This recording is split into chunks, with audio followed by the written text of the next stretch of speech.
État annonce officiellement sa dissolution. Elle avait déjà annoncé dans une lettre adressée aux personnalités l'enjoignant de renoncer à la violence, datée du 16 avril et publiée mercredi dans la presse espagnole, avoir dissous complètement toutes ces structures.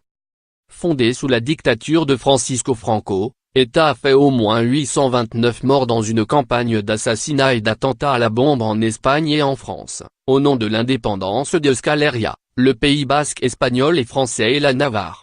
Décimée par les arrestations de ses chefs, rejetée par la population, l'organisation classée comme terroriste par l'Union européenne avait déjà renoncé à la violence en 2011 et livré ses armes l'année dernière.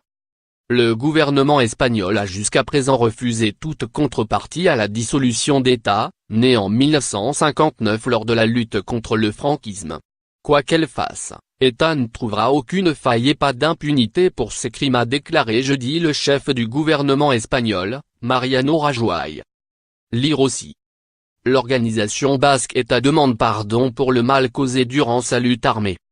Beaucoup de victimes d'État ne sont pas prêtes à pardonner le sang versé pendant les années de plomb.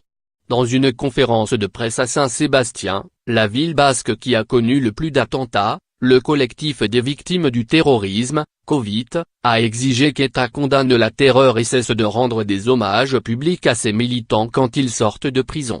Il attend aussi qu'elle fasse la lumière sur 358 crimes encore inexpliqués.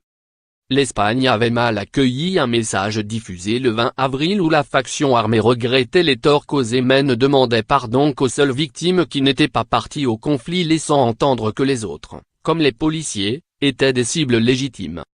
L'annonce de la dissolution devait être suivie vendredi d'une conférence internationale à Cambo-les-Bains, au Pays basque français, où sont attendus Jerry Adam et des représentants de plusieurs partis espagnols qui seraient ainsi garants de la bonne foi d'État.